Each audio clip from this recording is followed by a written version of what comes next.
आज हम देखेंगे प्रकाश की उत्क्रमणीयता का सिद्धांत।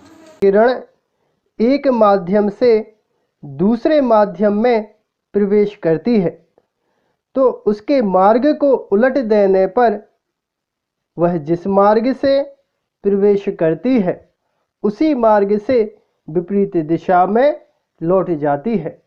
इसे प्रकाश की उत्क्रमणीयता का सिद्धांत कहते हैं। इसमें देखिए यहाँ पर ये एक अभिलंब खींचा Mn और ये एक पृष्ठ है PQ जो बता रहा है कि ऊपर वायु है और यहाँ पर ये कांच है,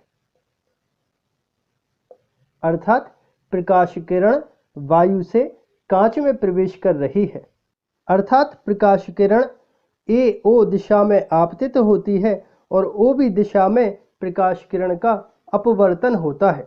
अब आपतित प्रकाश किरण और अभिलंब के बीच में जो कोण बनता है तो उसको कहते हैं आपतन कोण और I से दर्शाते हैं। अपवर्तित प्रकाश किरण और अभिलंब के बीच में जो कोण बनेगा तो उसको बोलेंगे अपवर्तन कोण और इसको दर्शाएंगे R से। अब आगे देखिए, यहाँ पर प्रकाश किरण वायु से कांच में प्रवेश कर रही है, अर्थात वायु के सापेक्ष कांच का अपवर्तनांक, तो इसको लिखते हैं A म्यू और बेस पे लिखते हैं G। तो इसका मतलब हुआ वायु के सापेक्ष कांच का अपवर्तनांक। वायु को इंग्लिश में बोलते हैं एयर, तो यहाँ पर एयर है, और कांच को इंग्लिश में बोलते हैं ग्लास, तो ये G।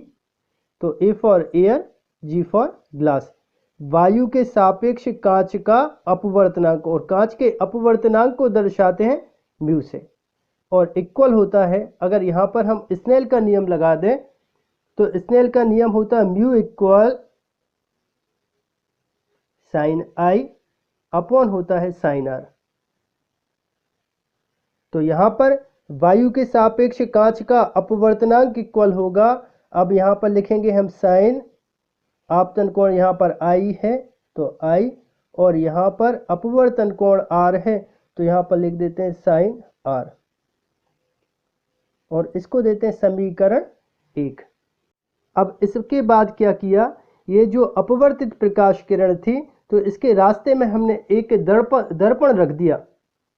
तो अब प्रकाश किरण जो है अभी आ रही थी AO दिशा में आपतित हुई थी और OB दिशा में अपवर्तित हुई थी।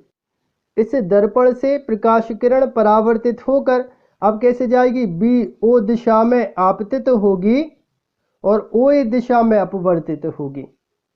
तब ऐसी स्थिति में ये जो अब R था ये कहलाएगा आपतन कोण और I जो कहलाएगा वो कहलाएगा अपवर्तन कोण। पुनः हम स्नेल का नियम लगाएं तो अब यहाँ पर प्रकाश किरण जब इसके मार्ग में हमने दर्पण रखा तो प्रकाश किरण जब वापस लौटेगी तो यहाँ पर ये है कांच और यहाँ पर है वायु, तो अब इसको बोलेंगे कांच के सापेक्ष वायु का अपवर्तनांक, तो इसको लिखेंगे G म्यू A। G मतलब कांच, A मतलब एयर या वायु, तो कांच के सापेक्ष वायु का अपवर्तनांक इक्वल लिखेंगे, अब यहाँ पे आपतन कोण होगा साइन R, ये साइन R, और अपवर्तन कोण होगा I, तो यहाँ पर लिखेंगे कितना साइन I, और इसको देते हैं समीकरण 2। अब समीकरण 1 का समीकरण 2 में गुणा करने पर, तो समीकरण 1 का समीकरण 2 में गुणा कर देते हैं, तो यहाँ पर देखिए यहाँ पर लिख सकते हैं A म्यू G और इंटू लिख सकते हैं G म्यू A इक्वल, यहाँ पर A म्यू G का मान लिख दीजिए, तो कितना है sine I upon sine R गुणा sine R upon sine I। आगे देखिए, तो यहाँ पर साइन R से साइन R कैंसिल हो जाएगा और साइन I से साइन I कैंसिल हो जाएगा। आगे देखिए यहाँ पर अब कितना बचा है, A mu G into G mu A और इक्वल लिख सकते हैं 1।